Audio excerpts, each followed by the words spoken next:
Le milliardaire supplia « Faites parler mon fils, et mon salaire est à vous. » La serveuse timide se figea, puis esquissa un sourire. Et ce qui se produisit ensuite laissa tout le monde sans voix. Avant d'aller plus loin, remplissons cette section de commentaires de cœur venus des quatre coins du monde. La pluie de décembre martelait les vitres du Cuillère d'Or, le restaurant le plus exclusif de Paris. Lorsqu'Alexandre Hayes franchit les portes, en acajou son fils Léo, serré contre sa poitrine, le garçon agrippa de ses petites mains la veste bleu marine Armani de son père. Ses yeux vides, malgré la chaleur du décor luxueux. La mâchoire d'Alexandre était crispée, la fatigue gravée dans chaque ligne de son visage. 6 ans. 6 ans de silence. Monsieur Hayes, votre table habituelle. Le maître d'hôtel accourut reconnaissant immédiatement le magnate de la technologie. Alexandre hocha brièvement la tête, à peine conscient de l'homme, tandis qu'il portait Léo vers la banquette d'angle privé. Le corps de son fils était rigide, insensible à la caresse légère qu'Alexandre maintenait dans son dos. Ils avaient tout essayé, orthophoniste de l'hôpital Necker, spécialiste du comportement de l'Institut Pasteur Traitements Expérimentaux en Suisse. Rien.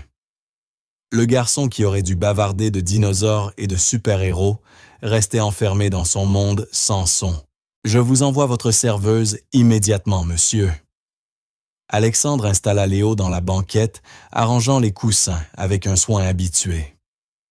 L'enfant fixait la vitre mouillée de pluie, son profil déchirant de beauté, à la lueur des bougies des cheveux sombres, comme ceux de son père, mais des yeux pleins de mystère qu'Alexandre ne pouvait percer. Il avait bâti un empire à plusieurs milliards en résolvant des problèmes impossibles, et pourtant, son propre fils demeurait l'énigme qu'il ne savait pas déchiffrer. « Ça va, mon grand ?» murmura Alexandre sans savoir à qui il essayait de se convaincre. « Nous allons juste dîner tranquillement, toi et moi. » Des pas approchèrent, hésitants et légers sur le marbre. Alexandre leva les yeux, prêt à aboyer son ordre habituel, puis il la vit. La nouvelle serveuse était jeune 25 ans peut-être, les cheveux châtain clair, noués en un chignon simple, et des yeux couleur d'acier lavés par la pluie. Elle portait l'uniforme du restaurant, pantalon noir, chemise blanche, sous un tablier impeccable. Mais quelque chose dans sa manière de se déplacer, prudente, observatrice, comme si elle cataloguait tout, en essayant de rester invisible, attira son attention. « Bonsoir, monsieur Hayes. » Sa voix était douce, presque musicale. « Je m'appelle Margot, et je m'occuperai de vous ce soir. » Alexandre lui jeta à peine un regard concentré sur Léo. « Le garçon prendra des nuggets de poulet nature avec des légumes vapeur, pour moi une entrecôte saignante et un cognac Louis XIII. » « Bien sûr, monsieur. » Margot ne partit pas. Alexandre sentit son regard insister. Lorsqu'il releva brusquement les yeux, elle observait Léo avec une expression qu'il ne parvint pas à lire, pas de pitié. « Dieu merci, autre chose. Une forme de reconnaissance. »« Un problème ?» demanda-t-il d'un ton glacé. Il en avait assez des regards curieux, des étrangers bien intentionnés, prodiguant des conseils non sollicités sur son fils. Les joues d'Anne Margot rosirent, elle fit un pas en arrière. « Non, monsieur, je vous prie de m'excuser. C'est juste, puis-je demander son prénom, Léo. » Le mot sortit plus dur qu'il ne l'aurait voulu. Et avant que vous ne le suggériez, nous avons essayé toutes les thérapies que la médecine moderne connaît. À moins que vous n'ayez un diplôme caché sous votre tablier, je vous serais reconnaissant de simplement prendre notre commande. La dureté de ces mots resta suspendue entre eux, et Alexandre ressentit aussitôt la culpabilité familière. Il n'était pas habituellement cruel envers le personnel, mais l'épuisement et le désespoir avaient réduit sa patience à néant. Ce matin-là encore, un médecin avait employé le mot « sans espoir ».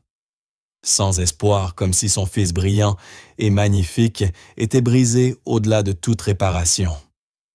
Mais Margot ne broncha pas. Elle soutint son regard avec une dignité tranquille. Je n'allais rien suggérer, monsieur Hayes. Je voulais simplement dire que Léo est un très beau prénom. En irlandais, il signifie « guerrier au cœur fort ». Quelque chose se serra dans la poitrine d'Alexandre. Il avait choisi ce nom, lui-même espérant que son fils en incarnerait la signification.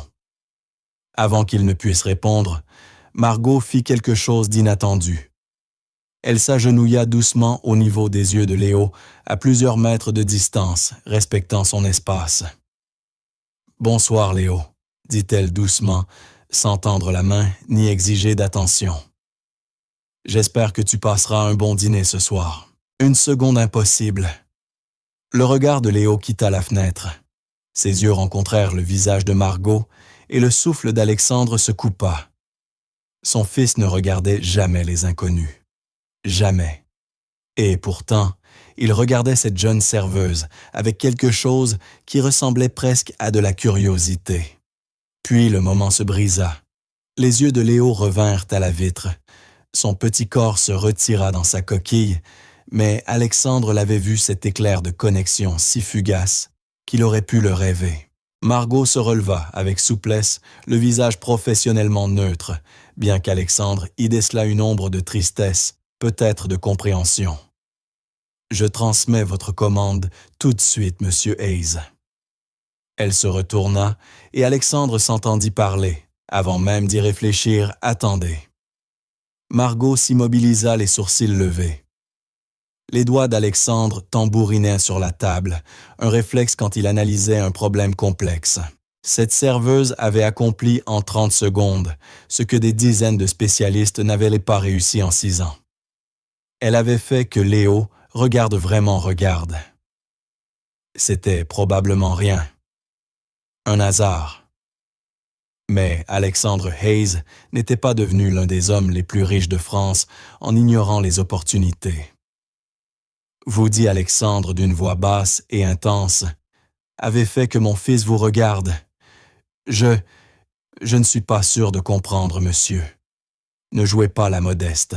Léo n'a pas croisé le regard d'un inconnu depuis plus d'1 an. Vous avez fait quelque chose. Quoi? Les mains de Margot se tordirent légèrement dans son tablier, un geste nerveux qui la faisait paraître plus jeune qu'elle ne l'était. Je n'ai rien fait de spécial, monsieur Hayes. Je lui ai simplement parlé comme à une personne, pas comme à un problème. Ces mots frappèrent Alexandre comme un coup physique. Combien de fois avait-il entendu des médecins parler de Léo, comme d'un cas clinique, d'un diagnostic d'une condition à gérer? Depuis quand n'avait-il pas simplement parlé à son fils, sans chercher dans chaque mot un signe de progrès, un espoir? J'ai une proposition pour vous. Alexandre se pencha en avant, son instinct d'homme d'affaires reprenant le dessus. Passez du temps avec Léo. Faites-le parler. Si vous parvenez à lui faire prononcer un seul mot, juste un « je vous verserai mon salaire mensuel ». Les yeux de Margot s'écarquillèrent. « Monsieur Hayes, je ne suis qu'une serveuse. Je ne suis pas qualifié pour… » 230 000 €, coupa Alexandre, annonçant une somme qui changerait la vie de n'importe quel employé modeste. 1 mois. Faites parler mon fils. Le restaurant sembla retenir son souffle. La pluie continuait de battre contre les vitres. Quelque part dans la cuisine, des assiettes tintaient. Mais dans leur coin de banquette, le temps s'était suspendu, tandis que Margot fixait Alexandre, ses yeux gris, scrutant son visage. « Pourquoi moi ?» murmura-t-elle. « Parce que, répondit simplement Alexandre, vous êtes la première personne qui l'ait regardé depuis 1 an. Cela doit bien vouloir dire quelque chose. » Le regard de Margot glissa vers Léo, et Alexandre le vit de nouveau. Cette étrange reconnaissance, comme si elle percevait chez son fils silencieux quelque chose que les autres manquaient. Quand elle revint vers lui, il y avait de l'acier sous la douceur de son extérieur. « Je ne suis pas intéressé par votre argent, monsieur Hayes. » Alexandre cligna des yeux. Dans son monde, tout le monde était intéressé par l'argent. « Vraiment? Alors qu'est-ce que vous voulez? » « Du respect. » Le menton de Margot se releva légèrement. Si j'accepte de passer du temps avec Léo, et je ne dis pas que je le ferai, ce ne sera pas parce que vous me payez. Ce sera parce que chaque enfant mérite qu'on le voie comme parfait tel qu'il est. Pour la première fois depuis des mois, Alexandre Hayes resta sans voix. Cette jeune serveuse, qui gagnait probablement le salaire minimum, plus les pourboires, venait de refuser une somme de 4 millions d'euros et de lui donner une leçon sur la façon de voir son propre fils. Il aurait dû se sentir insulté. Au lieu de cela, il éprouva quelque chose d'inattendu de l'espoir. « Alors pourquoi le feriez-vous » demanda-t-il à voix basse. L'expression de Margot s'adoucit, et pendant un instant, Alexandre entrevit un océan de douleur derrière ses yeux. Parce que je sais ce que c'est que d'être silencieuse quand on a tant à dire. Avant qu'Alexandre ne puisse répondre, la petite main de Léo se tendit et toucha la table à l'endroit même où Margot se tenait quelques secondes plus tôt. Le geste était si délibéré, si intentionnel, que les deux adultes se figèrent. Les doigts de Léo traçaient un motif invisible sur le bois, ses yeux toujours fixés sur la pluie, mais il tendait la main vers l'endroit où elle avait été. « Je vous apporte votre dîner », dit doucement Margot. Et cette fois, Alexandre ne l'arrêta pas lorsqu'elle s'éloigna. Il la regarda disparaître dans la cuisine, l'esprit en ébullition de possibilités et de questions. Qui était donc cette serveuse mystérieuse qui refusait son argent? Quel secret se cachait derrière ses yeux gris? Et pourquoi son fils réagissait-il à elle alors qu'il restait inatteignable pour tous les autres? Alexandre baissa les yeux sur la petite main de Léo, toujours posée sur la table, traçant ce dessin invisible. Peut-être juste, peut-être que cette nuit de décembre, détrempée, marquait le commencement de quelque chose d'impossible. Peut-être que les miracles existaient vêtus de tabliers de serveuses et parlant d'une voix douce. Peut-être que l'espoir avait un nom et que c'était Margot. 3 jours plus tard, Alexandre fit quelque chose qu'il n'avait jamais fait auparavant, attendre une serveuse à la sortie du personnel du Cuillère d'Or à 22h47. Le froid de décembre mordait à travers son manteau en cachemire, mais il n'y prêtait guère attention. Il avait passé les 72 dernières heures à enquêter sur Margot Collet, ou du moins à essayer. La jeune femme était un fantôme. Aucune présence sur les réseaux sociaux, aucun profil LinkedIn. Son dossier d'emploi indiquait qu'elle travaillait au restaurant depuis 6 mois, avec une adresse dans un quartier modeste près du parc Monceau. Avant cela, rien. Comme si Margot Collet n'avait pas existé avant juin 2024. Alexandre le savait car il avait engagé le même détective privé qui vérifiait les antécédents de ses cadres. Le rapport était désespérément mince. La plupart des gens laissent une empreinte numérique, Monsieur Hayes, avait dit l'enquêteur. Mademoiselle Collet a délibérément effacé la sienne, ce qui ne fit qu'attiser la curiosité d'Alexandre et renforcer sa conviction qu'elle était exactement ce dont Léo avait besoin. La porte arrière du restaurant s'ouvrit et Margot apparut, resserrant contre elle une veste trop fine pour le froid. Elle se figea en voyant Alexandre appuyé contre sa Tesla bleu nuit, et un instant, il crut qu'elle allait fuir. « Monsieur Hayes, dit-elle, d'une voix prudemment neutre, « vous êtes perdu. Je suis exactement là où je dois être. » Alexandre se détacha de la voiture. « Nous devons reparler de ma proposition. Je vous ai déjà donné ma réponse. Vous avez dit que l'argent ne vous intéressait pas.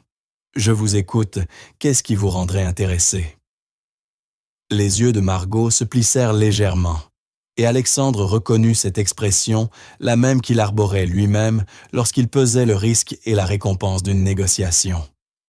Cette jeune femme était bien plus intelligente qu'elle ne le laissait paraître. « Pourquoi êtes-vous vraiment ici, Monsieur Hayes ?» demanda Margot. « Vous ne me semblez pas être le genre d'homme à courir après les serveuses sur un parking. » « Je suis ici parce que mon fils n'a pas dormi une nuit entière depuis 6 ans, parce que j'ai épuisé toutes les solutions médicales, parce qu'il y a 3 jours, vous l'avez fait vous regarder et je n'ai pas cessé d'y penser depuis. » Les mots sortirent plus bruts qu'Alexandre ne l'avait voulu, et il vit l'expression de Margot changer d'abord la surprise, puis quelque chose qui ressemblait à de la compassion. « Je suis désolée que vous viviez cela, » dit-elle doucement. « Mais je ne peux pas vous aider. Vous ne pouvez pas ou vous ne voulez pas. » Les deux. Margot se dirigea vers une vieille Honda Civic qui avait connu des jours meilleurs. « Je ne suis qu'une serveuse, Monsieur Hayes. Quoi que vous pensiez avoir vu, vous faites erreur. » Alexandre se plaça sur son chemin, puis recula aussitôt en la voyant se raidir. Trop agressif, il inspira profondément, tentant d'aborder la situation comme une négociation, plutôt que comme un père désespéré. « Vous mentez, » dit-il simplement, « et vous ne le faites pas très bien. » La façon dont vous vous êtes déplacé autour de Léo, la distance précise que vous avez gardé, le ton de votre voix, ce ne sont pas des instincts, c'est de la formation. Les mains de Margot se crispèrent le long de son corps. « Vous ne savez rien de moi. Alors dites-moi qui vous êtes vraiment, Margot Collet. » Pendant un long moment, elle ne répondit pas. La pluie recommença à tomber fine et froide, mais aucun des deux ne bougea. Alexandre vit défiler sur son visage un enchaînement d'émotions, peur-colère, nostalgie, douleur. Quoi qu'elle cache, cela la dévorait. « J'ai été quelqu'un, autrefois dit enfin, Margot d'une voix à peine audible sous la pluie. Quelqu'un qui aidait des enfants comme Léo. Quelqu'un qui était doué pour ça. Mais cette personne n'existe plus, Monsieur Hayes. Je ne peux pas la ramener même pour votre fils. » Le cœur d'Alexandre s'accéléra. Il avait vu juste. Que s'est-il passé? Cela ne vous regarde pas, si cela concerne mon fils. Les yeux de Margot s'embrasèrent soudain. Votre fils est un enfant magnifique et parfait qui n'a pas besoin d'être réparé. Il a besoin d'être compris. Et moi, je ne peux pas. Sa voix se brisa. Je ne peux pas être responsable d'un autre enfant. Je ne peux pas porter ce poids encore. La douleur brute dans ces mots fit battre la poitrine d'Alexandre. Quoi qu'elle ait vécu, cela l'avait brisé. Mais il perçut aussi autre chose, une véritable tendresse pour Léo, même si elle le connaissait à peine. « Alors, ne soyez pas responsable, » dit Alexandre calmement. « Soyez simplement présente. Passez du temps avec lui, sans pression, sans attente. Laissez-le vous montrer ce dont il a besoin. Ce n'est pas comme ça que ça marche. Alors, montrez-moi comment cela marche, parce qu'en ce moment, je faillis à mon rôle de père chaque jour, et je n'ai plus d'option. » Les yeux de Margot croisèrent les siens, et Alexandre vit la bataille qui se jouait derrière. Elle voulait dire oui, il le sentait, mais quelque chose la retenait, un fantôme de son passé agrippé à son âme. « Si je le fais, dit-elle lentement, ce ne sera ni pour l'argent, ni pour vous. Ce sera pour Léo. Parce qu'il mérite mieux que la parade de spécialistes que vous lui avez sans doute imposée. » Alexandre tressaillit, mais acquiesça. « D'accord. Et nous le ferons à ma manière. Pas de médecin, pas de thérapeute, pas de salle d'observation avec miroir sans teint. Juste moi, Léo, et du temps. Combien de temps? Autant qu'il le faudra. Et si je dis qu'on arrête, on arrête. Pas de discussion, pas de négociation. Ma décision sera finale. » Les réflexes d'homme d'affaires d'Alexandre hurlaient, ne jamais donner le contrôle total à quelqu'un, surtout à une personne au passé effacé. Mais ses instincts de père, ceux qu'il avait appris à écouter plus que tout, lui ordonnèrent de dire oui. Marché conclu. Il tendit la main. Margot la regarda un long moment avant de la serrer. Sa main était petite et froide dans la sienne, mais sa poigne ferme. « J'aurai besoin que vous libériez votre emploi du temps demain après-midi. Amenez Léo au parc Monceau près du bassin aux Canards. 15 heures. J'ai une réunion du conseil. Alors, Léo n'est manifestement pas votre priorité. » La mâchoire d'Alexandre se contracta. Personne ne lui parlait ainsi. Personne. Mais il pensa à la petite main de Léo, tendue vers l'endroit où Margot s'était tenue, et ravala sa fierté. « J'y serai. » Margot retira sa main et se dirigea vers sa voiture. « Monsieur Hayes, encore une chose. » « Oui, quoi que vous pensiez découvrir en fouillant mon passé, et je sais que vous fouillez déjà cela, ne vous aidera pas à comprendre ce dont Léo a besoin. Certaines choses ne s'apprennent pas par la recherche. Elles se ressentent. » Elle démarra avant qu'Alexandre ne puisse répondre, ses feux arrière disparaissant dans la pluie de décembre. Il resta seul sur le parking vide, son manteau désormais trempé, l'esprit en tumulte. Qui était donc Margot Collet? Que s'était-il passé pour qu'elle efface toute trace de son existence? Et pourquoi chacun de ses instincts lui disait-il que cette femme mystérieuse et blessée était exactement ce dont son fils avait besoin? Alexandre sortit son téléphone et envoya un message à son assistante. Annulez tout demain après-midi. Urgence personnelle. Puis un autre à son enquêteur. Élargissez les recherches. Je veux tout savoir sur Margot Collet depuis sa naissance. Peu importe le prix. Le lendemain après-midi, Alexandre arriva au parc Monceau avec 15 minutes d'avance, Léo emmitouflé dans un manteau chaud. L'étang aux canards miroitait sous un pâle soleil d'hiver, et des familles flânaient malgré le froid. Léo restait tranquille sur le banc, les mains jointes sur les genoux, les yeux suivant les canards, sans montrer la moindre émotion. « Elle sera bientôt là, mon grand, dit Alexandre, sans en être vraiment sûr. Peut-être que Margot avait changé d'avis. Peut-être que la conversation d'hier soir avait été trop intense, trop révélatrice. » Mais à exactement 15 heures, Margot apparut sur le sentier. Elle ne portait pas son uniforme du restaurant. À la place, un jean des bottes et un épais pull crème qui la faisait paraître plus jeune, plus douce. Ses cheveux étaient lâchés, ondulant sur ses épaules. Elle portait un sac à dos. « Bonjour Léo, dit-elle en s'approchant lentement. Puis à Alexandre. « Vous pouvez y aller maintenant. » Alexandre cligna des yeux. « Pardon, cela fonctionne mieux sans la présence des parents. Vous êtes libre de nous observer de loin si vous le souhaitez, mais s'il vous plaît, laissez-nous de l'espace. Je ne laisserai pas mon fils seul avec une inconnue. » L'expression de Margot resta calme. « Alors cela ne fonctionnera pas. La confiance est la base de tout, Monsieur Hayes. Léo doit savoir qu'il peut être lui-même sans être observé, analysé ou jugé. » Alexandre regarda son fils puis Margot. Chaque instinct protecteur hurlait de refuser, mais il se souvint de leur accord, sa manière ou pas du tout. « Je serai au café d'en face, » dit-il d'un ton sec. « Vous avez 1 heure. Nous prendrons tout le temps nécessaire. » Les poings d'Alexandre se crispèrent, mais il se força à s'éloigner. À chaque pas, il se retournait. Margot s'était assise à côté de Léo, pas trop près, sortant de son sac des livres, des crayons de couleur, un petit puzzle en bois. Elle ne cherchait pas à l'engager. Elle existait simplement à côté de lui, présence silencieuse et paisible sans exigence. Alexandre atteignit le café et commanda un espresso qu'il ne but pas. Il regardait à travers la vitre. 45 minutes passèrent. Margot et Léo restaient assis dans un silence confortable. Parfois, elle lui montrait quelque chose, mais sans jamais insister.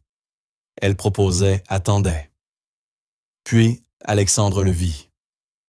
La main de Léo se tendit lentement vers un des crayons de couleur. Il le prit, l'examina à la lumière pâle de l'hiver. Margot ne réagit pas, ne le félicita pas, ne fit aucun geste d'enthousiasme. Elle ouvrit simplement un carnet à dessin et se mit à tracer ses mouvements détendus et naturels. Et Léo, son beau-fils silencieux, abaissa le crayon sur une page blanche et traça une seule ligne. Une ligne bleue sur le papier blanc. La tasse d'Alexandre trembla contre sa soucoupe. Ce n'était pas la parole. Ce n'en était même pas proche. Mais c'était de la communication. C'était Léo qui tendait la main vers le monde, choisissant d'interagir au lieu de s'en cacher. Qui diable était Margot Collet? 2 semaines après le début de leur arrangement, Alexandre avait appris 3 choses sur Margot Collet. Elle était ponctuelle à la minute près. Elle refusait toujours qu'il la raccompagne en voiture. Et elle transformait son fils d'une manière qu'il n'aurait jamais cru possible. Léo ne parlait pas encore, mais il dessinait désormais. Des dessins complexes et magnifiques, révélant un monde intérieur bien plus riche qu'on ne l'avait imaginé. Ce qu'Alexandre n'avait pas appris, en revanche, c'était quoi que ce soit sur le passé de Margot. Son enquêteur avait enfin trouvé quelque chose, et le rapport pesait comme du plomb dans sa serviette pendant qu'il conduisait jusqu'au parc Monceau pour une nouvelle séance. Il ne devrait pas le lire. Leur accord reposait sur la confiance. Mais le besoin de protéger son fils surpassait tout le reste. Il attendit d'être garé pour ouvrir le dossier. Ce qu'il y lut lui glaça le sang. Docteur Margot, Élisabeth Collet, docteur en psychologie de l'enfant diplômée de la Sorbonne Université ancienne, responsable du service de thérapie des traumatismes pédiatriques à l'hôpital Necker. Enfant malade, chercheuse, publiée sur le mutisme sélectif et le traumatisme infantile. À 28 ans, elle était l'une des psychologues pour enfants les plus prometteuses de France. Puis, il y a 2 ans, un cas, une patiente, une tragédie. Les détails étaient scellés, mais l'enquêteur avait retrouvé des articles de presse. Une petite patiente de 7 ans, suivie par la Collet, était décédée. Le décès avait été jugé accidentel. Aucune faute n'avait été retenue contre elle, mais Margot avait immédiatement démissionné, rendu sa licence et disparu du milieu médical. Alexandre resta figé devant le rapport, l'esprit en vrac. Margot n'était pas seulement qualifiée pour aider Léo, elle était surqualifiée. Elle avait été brillante. Et quelque chose l'avait brisée au point d'effacer toute trace de sa carrière. Monsieur Ace Alexandre releva la tête. Margot se tenait à côté de la vitre de sa voiture, l'air intrigué. « Vous venez, Léo vous attend. » Alexandre referma rapidement le dossier, mais pas assez vite pour empêcher les yeux de Margot de repérer le logo de la Sorbonne sur la page de garde. Son visage devint livide. « Vous m'avez enquêté. Ce n'était pas une question. » Alexandre sortit de la voiture, le dossier toujours à la main. « Je devais savoir à qui je confiais mon fils. Et maintenant, vous savez, » répondit Margot d'une voix creuse. « Docteur Collet, la psychologue pour enfants qui a tué sa patiente. Le rapport dit que c'était un accident. Aucune faute. Le rapport a tort. » Les mots explosèrent de la bouche de Margot avec une force dévastatrice.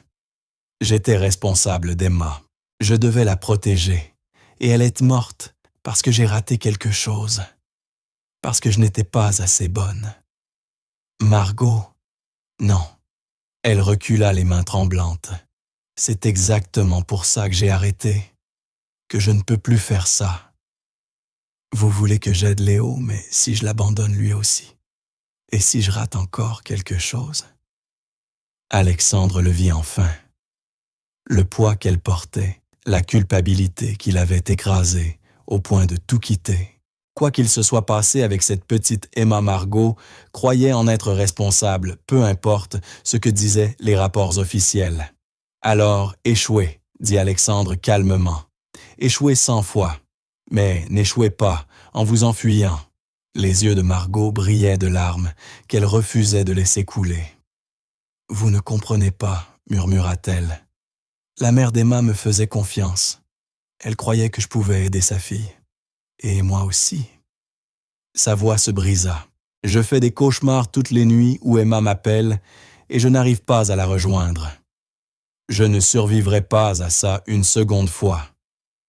Alors, vous préférez survivre comme la moitié d'une personne. Travailler dans un emploi qui ne vous met pas au défi. Cacher votre génie, prétendre que vous n'êtes qu'une serveuse. La voix d'Alexandre était douce, mais ferme. Ce n'est pas survivre, Margot. C'est mourir lentement. Au moins dans ma mort lente, personne d'autre ne s'est blessé. Et Léo Alexandre sortit son téléphone et lui montra une photo prise la veille. Léo souriant, vraiment souriant, tout en dessinant un de ses tableaux. Vous lui avez donné quelque chose qu'aucun spécialiste n'a su lui offrir l'espoir, la connexion. Une raison de tendre la main plutôt que de se retirer. Vous allez lui enlever ça parce que vous avez peur. Margot fixa la photo, le souffle coupé. Ce n'est pas juste. Rien dans cette situation n'est juste. Ni ce qui vous est arrivé, ni ce qui est arrivé à Emma, ni le silence de Léo. Mais nous sommes là, et vous avez un choix. Laissez votre passé vous définir ou le laissez vous affiner. Pendant un long moment, Margot ne dit rien. Alexandre vit défiler sur son visage la peur, la tristesse, le manque, la détermination. Enfin, elle leva les yeux, croisa les siens, avec quelque chose qui ressemblait à du courage. Si je continue, et c'est un grand si, il nous faut de nouvelles règles. Dites-les. Plus d'enquêtes sur moi, plus de fouilles dans mon passé. Ce que je choisis de partager, je le partage. Le reste reste enfoui. Alexandre acquiesça lentement. D'accord. Et si j'ai besoin d'arrêter, même si Léo progresse, vous devez me laisser partir. Sans culpabilité, sans pression, sans chercher à me faire changer d'avis. C'était plus difficile à accepter, mais Alexandre reconnut ce regard, le même besoin désespéré de contrôle qu'il ressentait chaque fois qu'un médecin proposait un nouveau traitement pour Léo. D'accord. Les épaules de Margot se détendirent à peine. Et une dernière chose, arrêtez de m'appeler comme si vous me connaissiez. Vous ne me connaissez pas. Vous connaissez mes diplômes et ma tragédie, mais pas moi. Alors aidez-moi à vous connaître, dit doucement Alexandre.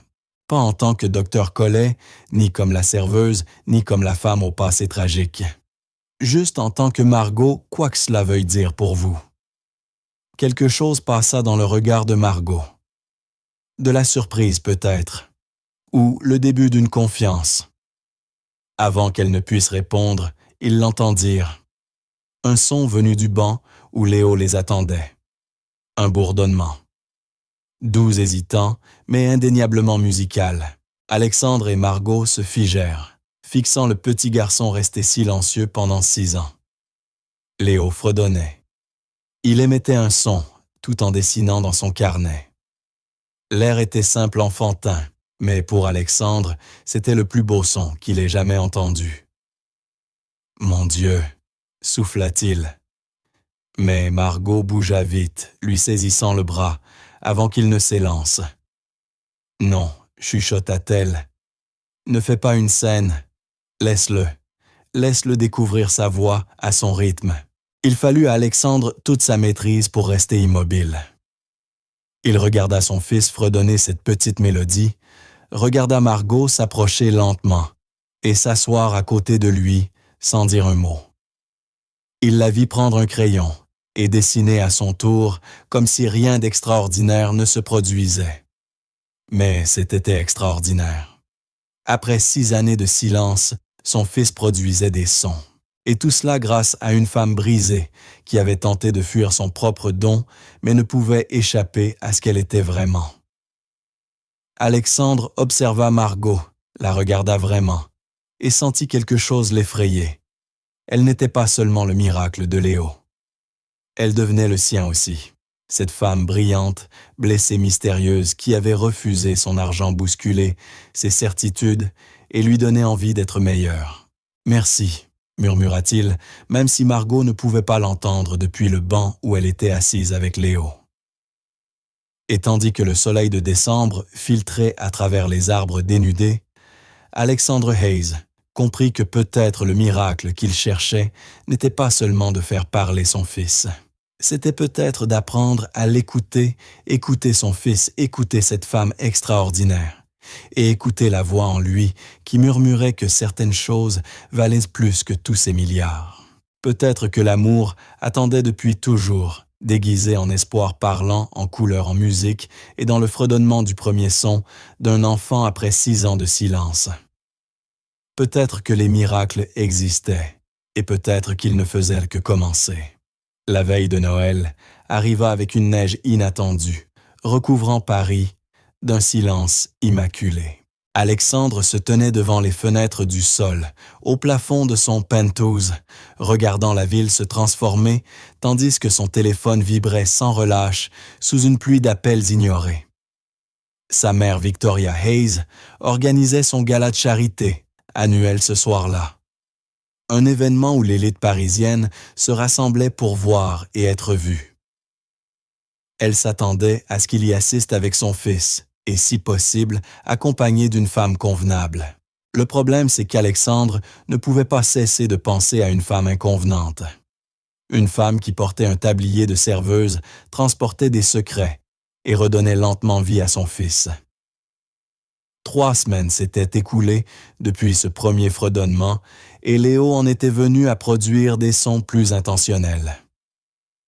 Pas encore des mots, mais des rires, quand Margot lui montrait quelque chose d'amusant, des soupirs de contentement en dessinant. Chaque son était une victoire qui faisait chavirer la poitrine d'Alexandre, d'émotions qu'il croyait mortes, depuis que Clara, son épouse, était partie 4 ans plus tôt. Clara, belle ambitieuse. Clara qui avait jeté un regard à leur fils silencieux et décidé que la maternité ne valait pas sa carrière de mannequin.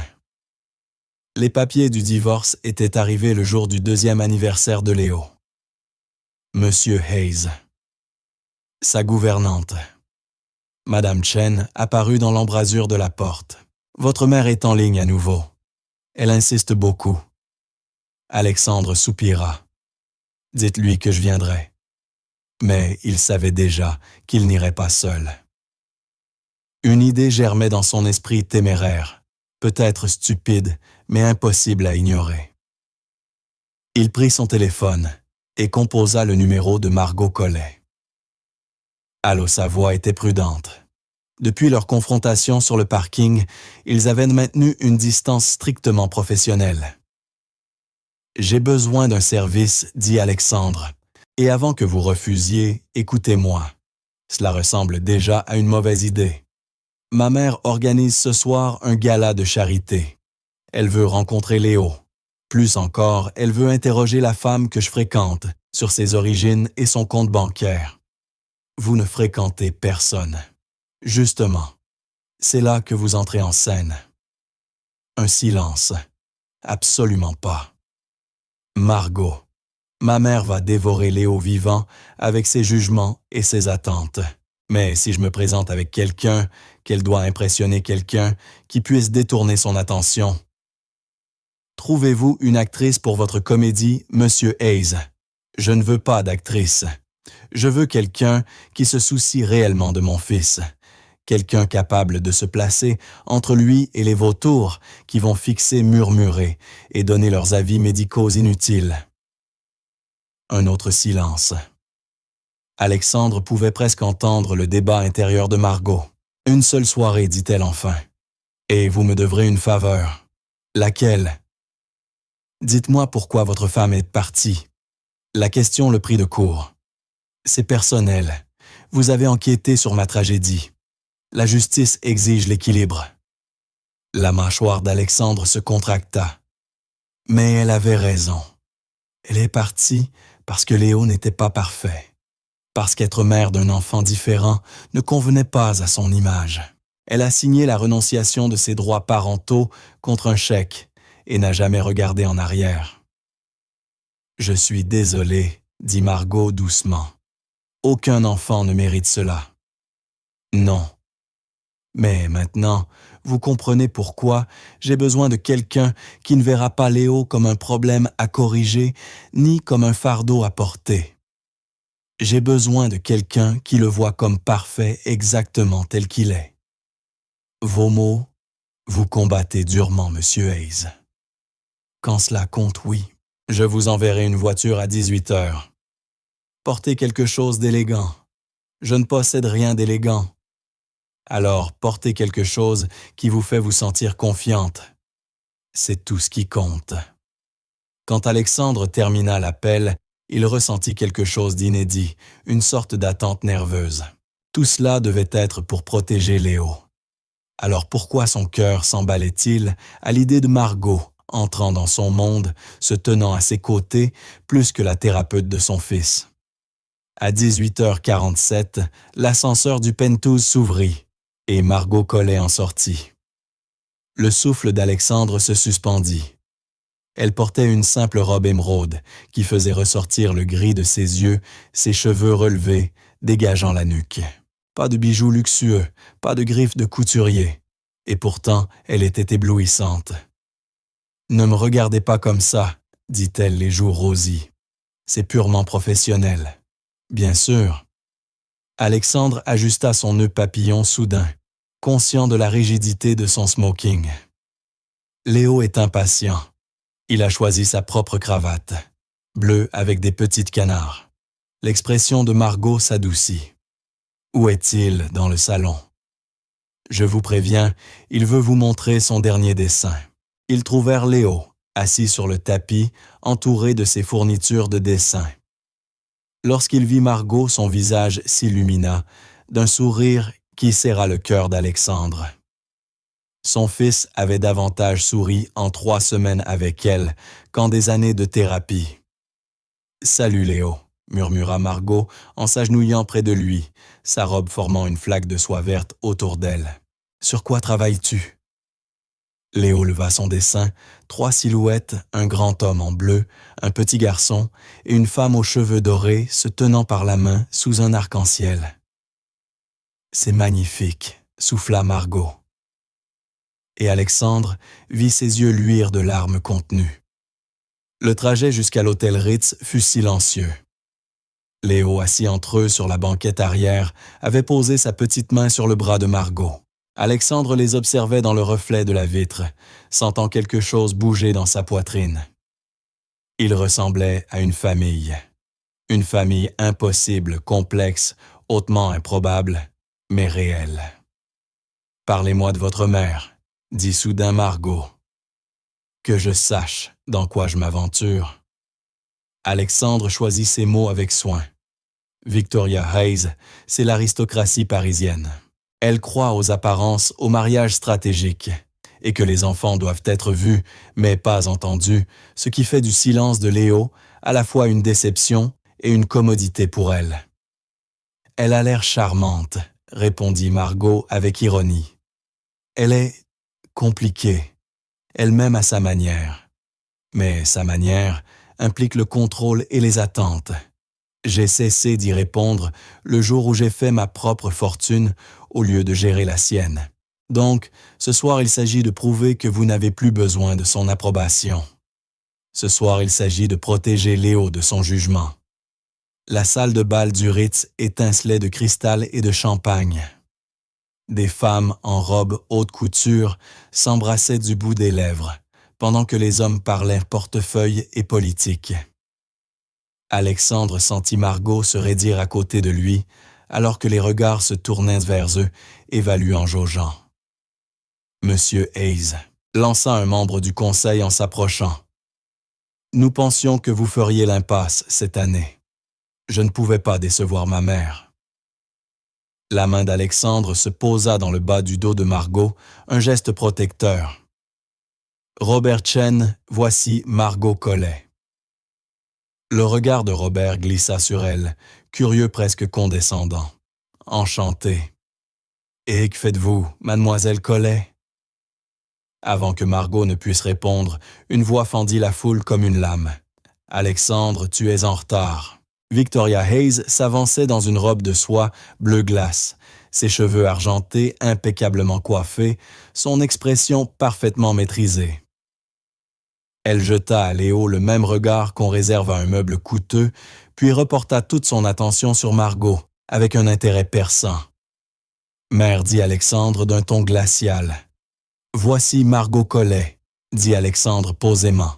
« Margot, je te présente, ma mère Victoria Hayes. » « Madame Hayes, répondit Margot en lui tendant la main avec une grâce inattendue. Votre travail caritatif est admirable. La poignée de main de Victoria fut brève.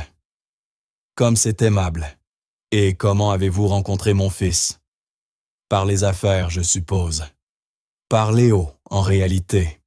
La voix de Margot resta stable, malgré le ton d'interrogatoire évident. Je passe du temps avec lui. Comme c'est maternel. Le sourire de Victoria ne monta pas jusqu'à ses yeux. Et que faites-vous exactement? Mademoiselle Collet-Alexandre sentit Margot se raidir. C'était le moment où elle pouvait se révéler, revendiquer ses diplômes, tenir tête à sa mère sur un pied d'égalité. Au lieu de cela, elle redressa le menton et répondit clairement « Je suis serveuse aux cuillères d'or ». Le silence qui suivit fut assourdissant. Les sourcils de Robert Chen se haussèrent. L'expression de Victoria se figea quelque part entre l'horreur et la fureur. Autour d'eux, les conversations s'éteignirent. Tous tendirent l'oreille. Une serveuse répéta Victoria d'une voix qui descendit d'un ton glacial. « Alexandre, puis-je te parler en privé? » Non. Le bras d'Alexandre se glissa autour de la taille de Margot protecteur. « Tout ce que tu veux dire peut être dit ici. » « Très bien. » Les yeux de Victoria étaient de glace. Je ne resterai pas à regarder mon fils déshonorer cette famille avec une chercheuse d'or qui sert des tables et à flairer une opportunité. Ça suffit. La voix d'Alexandre claqua comme l'acier. Tu ne sais rien de Margot. Je sais qu'elle sert à manger pour vivre et que tu vaux 3 milliards. Le calcul n'est pas difficile. La partie compliquée, répondit Margot calmement. Les surprenant tous les deux, c'est que je ne veux pas de son argent, Madame Hayes. Je n'en ai jamais voulu. Je suis ici parce que votre petit-fils avait besoin qu'on le voie comme une personne, pas comme un problème. Si cela vous embarrasse, peut-être que le problème ne vient pas de moi. Le visage de Victoria vira au rouge. Comment osez-vous? Un petit bruit interrompit son éclat. Tous se tournèrent. Léo tirait doucement sur la robe de Margot, la bouche s'ouvrant et se refermant, tentant de former des mots. Ses yeux étaient grands, bouleversés par la tension autour de lui. « Eh » murmura Margot, en se mettant aussitôt à genoux, toute son attention sur l'enfant. « C'est bon, tout va bien. » Et puis, clair comme du cristal dans la salle de bal figée, Léo prononça son premier mot depuis 6 ans. « Meg ». Le monde s'arrêta. Les genoux d'Alexandre fléchirent. La main de Victoria se porta à sa bouche. Tout autour, les invités restaient muets, stupéfaits. Mais Margot souriait des larmes ruisselant sur ses joues. « Oui, mon cœur, je suis là. » Meg répéta Léo, tendant ses petits bras vers elle. « Moi resté. » Alexandre ne pouvait ni respirer, ni penser. Son merveilleux fils silencieux, venait de parler. Et son premier mot n'était ni papa ni maman. C'était le nom de la femme qui avait refusé son argent bousculer ses certitudes et aimé son enfant sans condition. Margot souleva Léo, le serra contre elle, tandis qu'il enfouissait son visage dans son cou. Et Alexandre vit la vérité avec une clarté nouvelle. Il ne tombait pas amoureux de Margot Collet, malgré ses blessures, mais à cause d'elle. Parce qu'elle était assez courageuse pour être brisée, assez forte pour essayer encore, et assez généreuse pour placer les besoins d'un enfant au-dessus de ses propres peurs. « Je crois, dit Victoria, d'une voix tremblante, les yeux sur son petit-fils, que je vous dois des excuses, mademoiselle Collet. » Mais Alexandre l'entendait à peine. Il regardait Margot serrer Léo dans ses bras. Observait son fils s'accrocher à cette femme devenue essentielle à tous deux en seulement 3 semaines. Et il comprit que son monde, si soigneusement ordonné, allait devenir bien plus compliqué. Parce que l'amour ne s'achète pas, ne se négocie pas, ne se contrôle pas, ne s'intègre dans aucun plan d'affaires. On ne peut que s'y abandonner et espérer qu'il ne vous détruise pas. Et Alexandre Hayes craignait fort d'être déjà perdu. Le Pentouse était silencieux à 2 heures du matin lorsqu'Alexandre entendit des pas dans le couloir. Il fixait le plafond depuis des heures, repassant en boucle le moment où Léo avait parlé incapable d'en croire la réalité. Son fils avait une voix. Après 6 années de silence, l'impossible était devenu possible.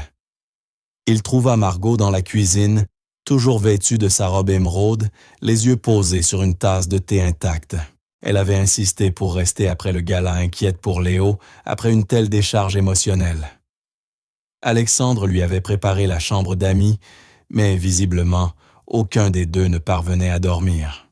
« Vous n'arrivez pas à penser à autre chose non plus ?»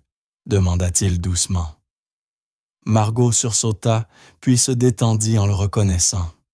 « Il a parlé après 6 ans, dit-elle dans un souffle. Il a juste parlé. Grâce à vous. » Alexandre s'approcha, le cœur battant. « C'est vous qui lui avez donné ça. Je n'ai rien fait de spécial. J'ai juste écouté ce qu'il ne disait pas. » Les mains de Margot se serrèrent autour de sa tasse. « Mais maintenant, j'ai peur. » « Peur de quoi? » « Que tout cela soit temporaire. Qu'il régresse, que... » Sa voix se brisa. « Que je le déçoive, comme j'ai déçu Emma. » Alexandre s'assit en face d'elle, le plan de marbre entre eux formant une barrière dont ils avaient à la fois besoin et horreur. « Parlez-moi d'Emma, pas du rapport officiel. La vérité. » Un long silence s'installa. Puis d'une voix presque éteinte, Margot reprit « Elle avait 7 ans. Mutisme sélectif après un traumatisme grave. Son père avait été violent avant d'aller en prison, et Emma n'avait pas parlé depuis 2 ans. Sa mère Sarah était désespérée.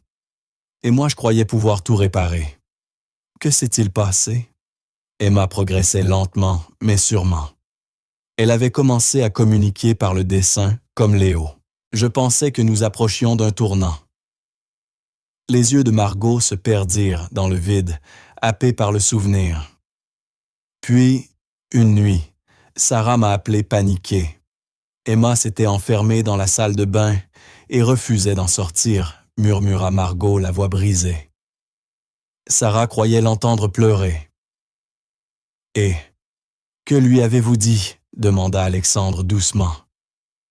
Je lui ai dit, sa voix se fendilla. Je lui ai dit de laisser à Emma de l'espace, que forcer la porte détruirait des mois de confiance patiemment construite. Alexandre sentit la peur glacée couler dans son ventre.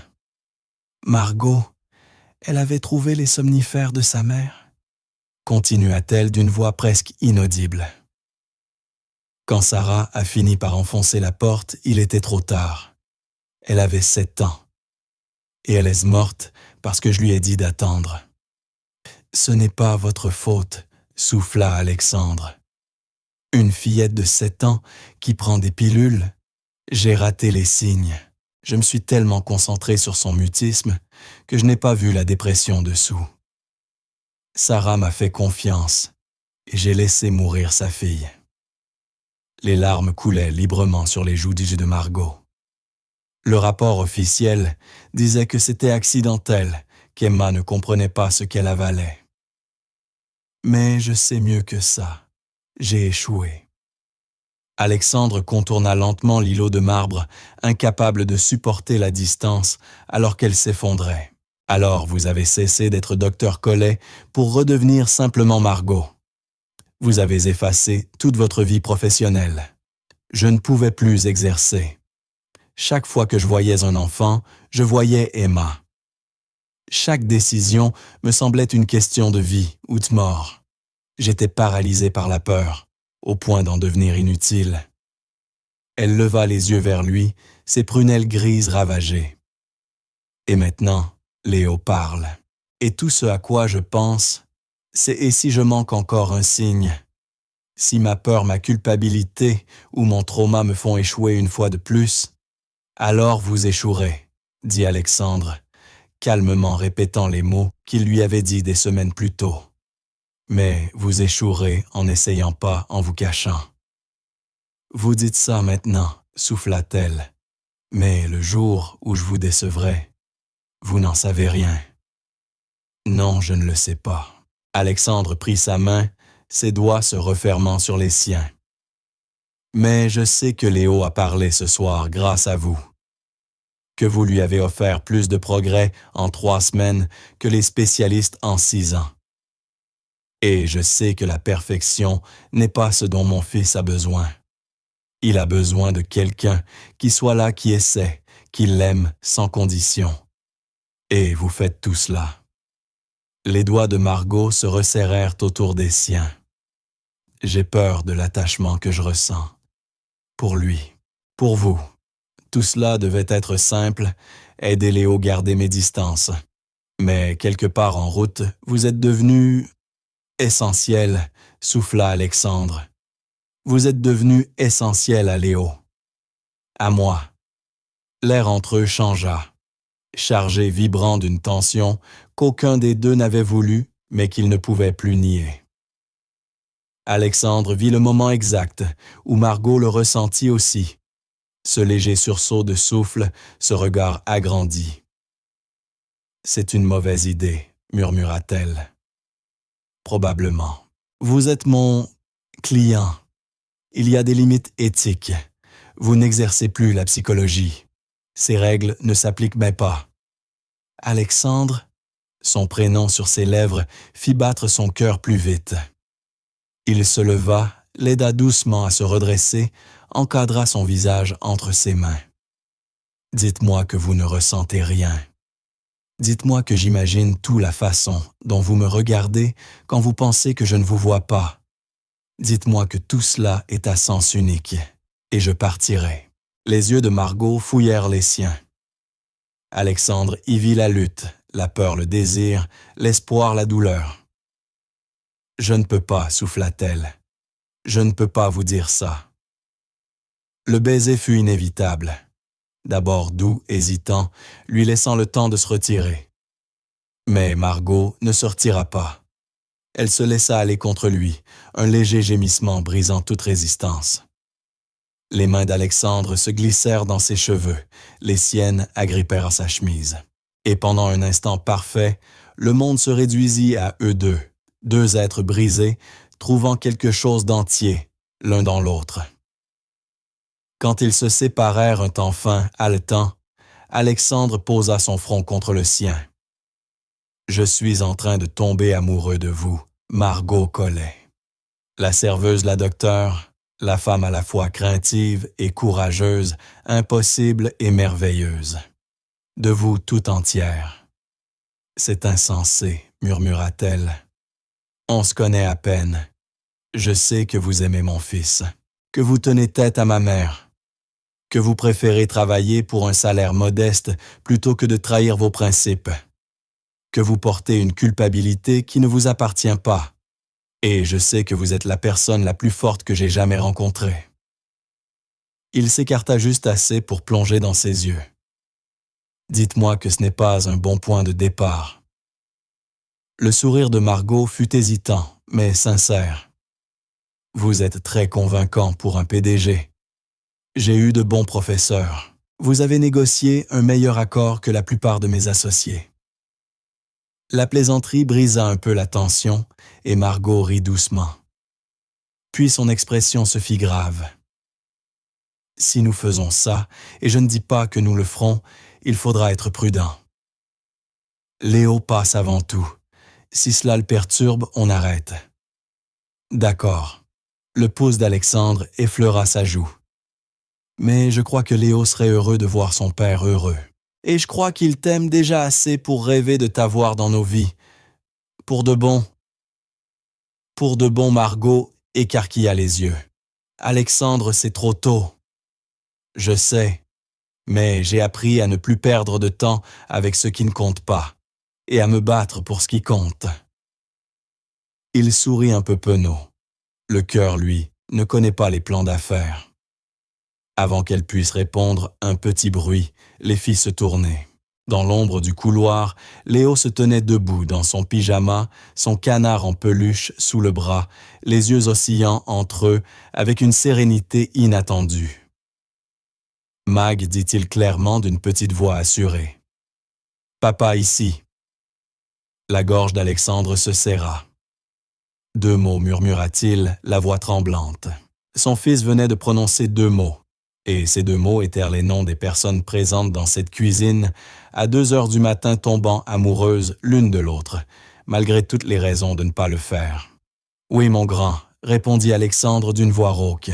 « Nous sommes là tous les 2. » Léo s'avança et prit la main de Margot, puis celle d'Alexandre, les rapprochant l'une de l'autre. Le geste était simple, mais d'une portée immense, sa manière silencieuse de dire qu'il approuvait que cette étrange nouvelle famille lui semblait juste. « D'accord », murmura Léo. Et Alexandre comprit que son fils venait de leur donner sa bénédiction, qu'il acceptait cette chose compliquée, chaotique, et pourtant belle, qui était en train de naître entre eux. Margot leva les yeux vers Alexandre par-dessus la tête de Léo, et dans son regard, il vit l'abandon, non pas la défaite, mais l'acceptation de quelque chose d'inévitable. Ils étaient désormais liés tous les 3, un milliardaire obsédé par le contrôle, une brillante docteure fuyant son passé et un petit garçon de 6 ans retrouvant sa voix. C'était peu conventionnel, improbable, peut-être voué à l'échec. Mais tandis que Léo les entraînait vers le salon, parlant doucement de ses desseins, Alexandre réalisa que parfois, les plus belles choses de la vie étaient celles qu'on ne planifie pas, celles qui arrivent déguisées en catastrophes et se révèlent être des miracles. Et quand Margot lui sourit, au-dessus de leurs mains jointes, Alexandre Hayes, qui croyait son cœur mort depuis le départ de sa femme, découvrit qu'il n'avait fait qu'attendre la bonne personne pour renaître. 3 mois plus tard, le printemps avait recouvert Paris de fleurs de cerisier et d'une lumière lavée par la pluie. Alexandre se tenait à la fenêtre de son bureau, le téléphone à l'oreille, écoutant son avocat lui exposer la situation. « Votre mère conteste vos projets », expliquait l'homme à l'autre bout du fil. « Sur quelle base ?» Elle affirme que mademoiselle Collet n'a pas les qualifications nécessaires pour occuper un rôle permanent auprès de Léo. Elle menace de déposer une requête pour obtenir une garde partielle, à moins que vous ne, je cite, « reveniez à la raison ». La mâchoire d'Alexandre se contracta. Depuis le gala Victoria Hayes avait mené une campagne silencieuse contre Margot. Rumeurs dans les cercles huppés, insinuations auprès des administrateurs. Mais menacer la garde de Léo, c'était nouveau et dangereux. Elle n'a aucune légitimité légale, dit-il. Non, mais elle reste la grand-mère de Léo. Si elle parvient à convaincre un juge que la présence de mademoiselle Collet nuit au développement de l'enfant, elle pourrait obtenir un droit de visite surveillé. Le message était clair. Sa mère était prête à utiliser tous les moyens, y compris la justice, pour garder la mainmise sur l'héritage Hayes. « Merci de m'avoir prévenu », conclut Alexandre avant de raccrocher. À ce moment-là, la porte de son bureau s'ouvrit. Son assistante entra visiblement nerveuse. « Monsieur, une certaine Sarah Mitchell souhaite vous voir. Elle n'a pas de rendez-vous, mais elle insiste. Elle dit que c'est à propos de mademoiselle Collet. » Le sang d'Alexandre se glaça. Sarah Mitchell, la mère d'Emma. La femme dont la fille était morte, sous la responsabilité de Margot.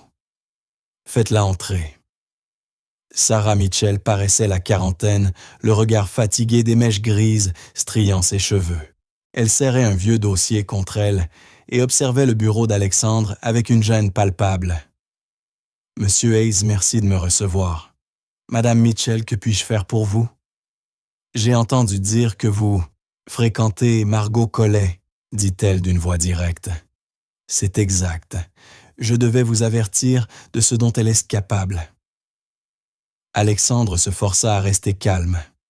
Je sais pour Emma. Margot m'en a parlé. Vous a-t-elle dit qu'elle m'avait convaincu de laisser ma fille seule alors qu'Emma avait besoin de moi? Que son conseil a tué mon enfant? Les mots tombèrent dans l'air comme du poison. Alexandre voulut défendre Margot, mais il devait écouter comprendre la vérité entière. Je sais que Margot se sent responsable de la mort d'Emma. Le rapport officiel a conclu à un accident, Le rapport officiel avait tort. Sarah ouvrit son dossier d'une main tremblante. « J'ai trouvé ceci, dans la chambre d'Emma. Des lettres qu'elle avait écrites à Margot, mais jamais envoyées. » Elle tendit plusieurs feuilles couvertes d'une écriture d'enfant. Les mains d'Alexandre tremblaient, tandis qu'il lisait. « Cher docteur Collet, j'ai peur tout le temps. Les mauvaises pensées ne s'en vont pas. Je ne sais pas comment le dire à maman sans la rendre plus triste. Peut-être que si je n'étais plus là, tout le monde serait plus heureux. » Une autre page. Docteur Collet. J'ai essayé de vous le dire avec mes dessins, mais je crois que vous n'avez pas compris. Les gribouillis noirs, c'est la noirceur à l'intérieur de moi. Elle devient plus grande. Alexandre se sentit nauséeux. Des appels à l'aide que Margot avait manqués. Ou avait-elle vraiment manqué? Ce n'est pas tout, dit Sarah en pleurant. Après la mort d'Emma, j'ai tout mis sur le dos de Margot. J'ai dit des choses horribles. Mais le mois dernier, j'ai trouvé le journal d'Emma caché dans son placard. Et là, j'ai découvert la vérité. Elle tendit une autre page. Le monde d'Alexandre vacilla. La docteure Collet m'a parlé des pilules aujourd'hui. Elle savait que quelque chose n'allait pas. Elle n'arrêtait pas de me demander si je voulais me faire du mal. J'ai menti. J'ai dit non parce que je ne voulais pas qu'elle le dise à maman et la fasse pleurer encore.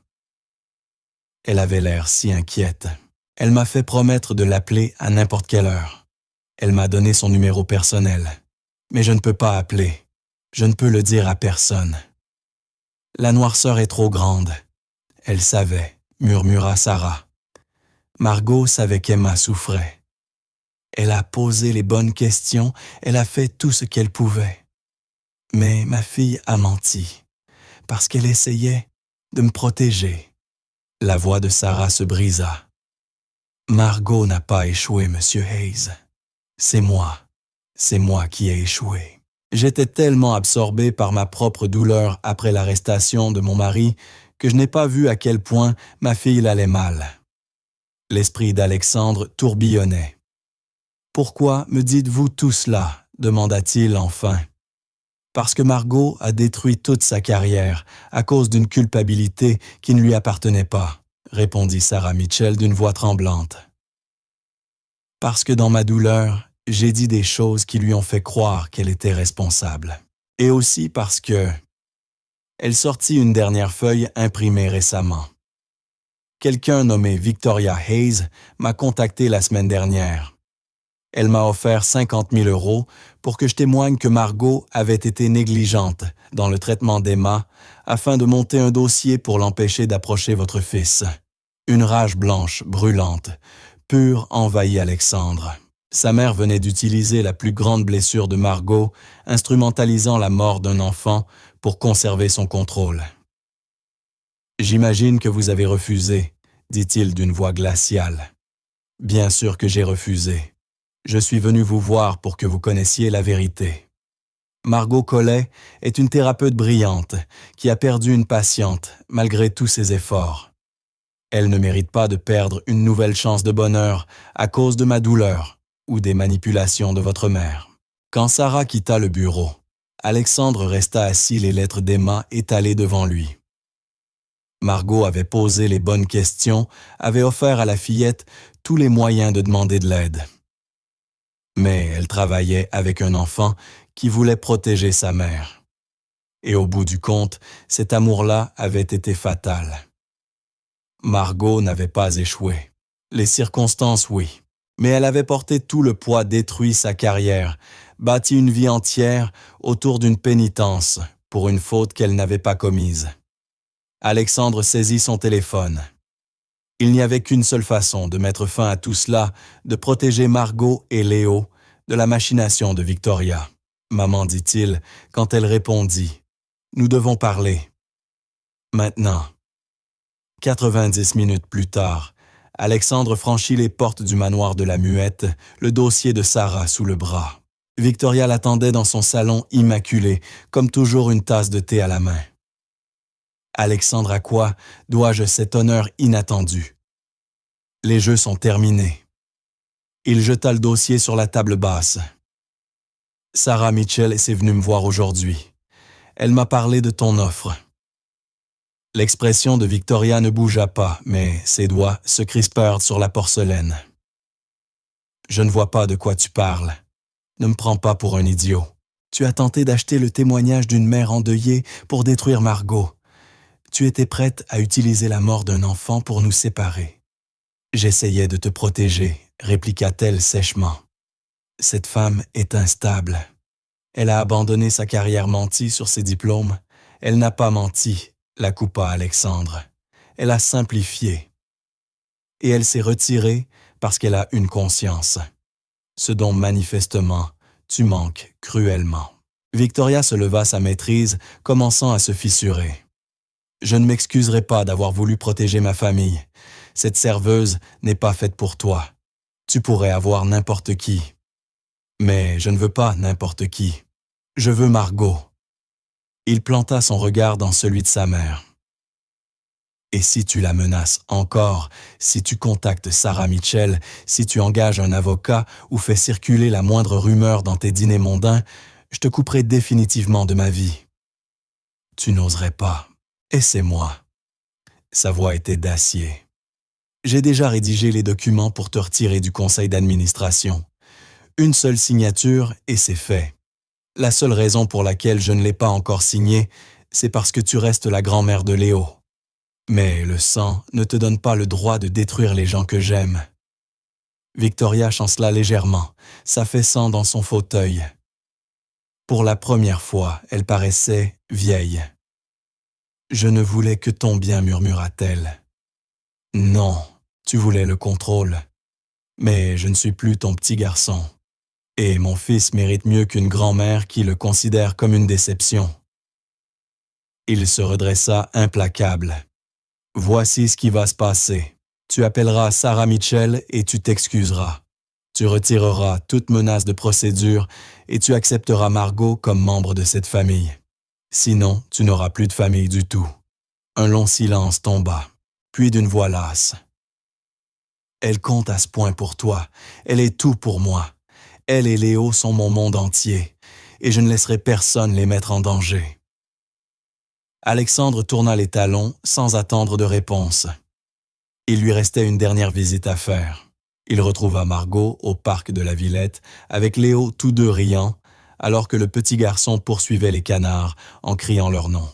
Le vocabulaire de Léo s'était envolé ces derniers mois de petites phrases pleines d'émerveillement. Les spécialistes parlèrent de miracles. Alexandre lui appelait cela l'amour. Meg cria. Léo, en voyant son père s'approcher. Papa regarde coin-coin. Je vois mon grand, répondit Alexandre en le soulevant dans ses bras. Puis il se tourna vers Margot, grave. Il faut qu'on parle. Son sourire s'effaça à la vue de son expression. Qu'est-ce qui s'est passé?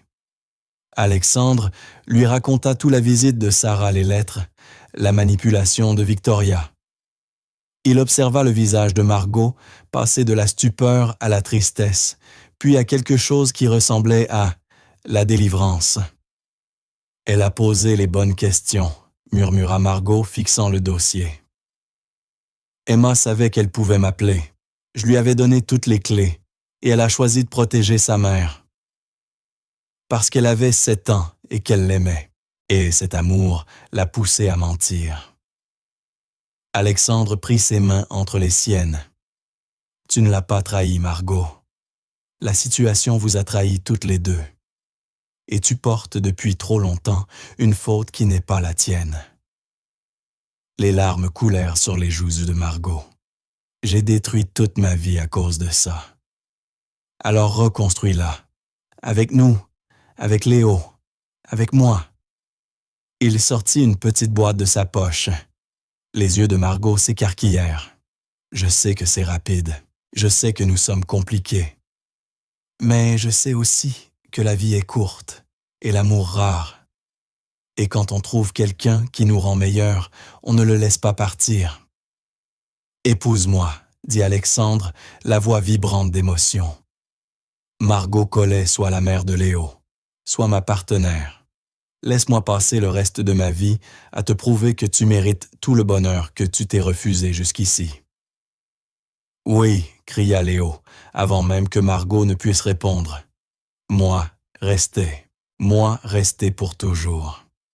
Margot éclata de rire à travers ses larmes, regardant les deux hommes Hayes père et fils, qui, sans qu'elle s'en aperçoive, étaient devenus tout son univers. « Vous êtes complètement fou, souffla-t-elle. « Fou de toi, répondit Alexandre avec un sourire avant de glisser la bague à son doigt. Le mariage eut lieu 6 mois plus tard, dans le même parc où Margot avait pour la première fois réussi à faire lever les yeux de Léo vers elle. Une cérémonie intime, simple, entourée seulement de ceux qui comptaient vraiment. Sarah Mitchell était là devenue une amie inattendue grâce à la douleur partagée et à la guérison retrouvée. Et tout au fond, Victoria Hayes se tenait droite, le visage impassible, mais ses yeux brillaient lorsqu'elle vit Léo marcher fièrement au bras de Margot, annonçant d'une voix claire « Ma Mag, ma nouvelle maman », lorsqu'Alexandre embrassa sa mariée sous les cerisiers en fleurs. Léo entre eux, il comprit enfin, les miracles ne sont pas des événements uniques. Ce sont des choix répétés chaque jour. Choisir d'aimer malgré la peur, d'essayer malgré l'échec, de croire même quand tout semble prouver que l'espoir est vain. Margot Collet lui avait appris cela, sa femme brillante, fragile, courageuse et belle, qui avait longtemps caché sa lumière avant de la laisser à nouveau rayonner. « Je t'aime », murmura-t-il contre ses lèvres. « Je vous aime tous les deux. »« Pour toujours », répondit-elle.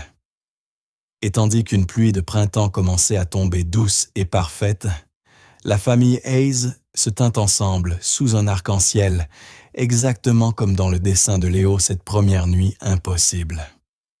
Certaines histoires se terminaient en tragédie, mais d'autres, les plus rares et les plus précieuses, s'achevaient en joie, en seconde chance, en renaissance, et en un amour assez fort pour guérir les blessures les plus profondes.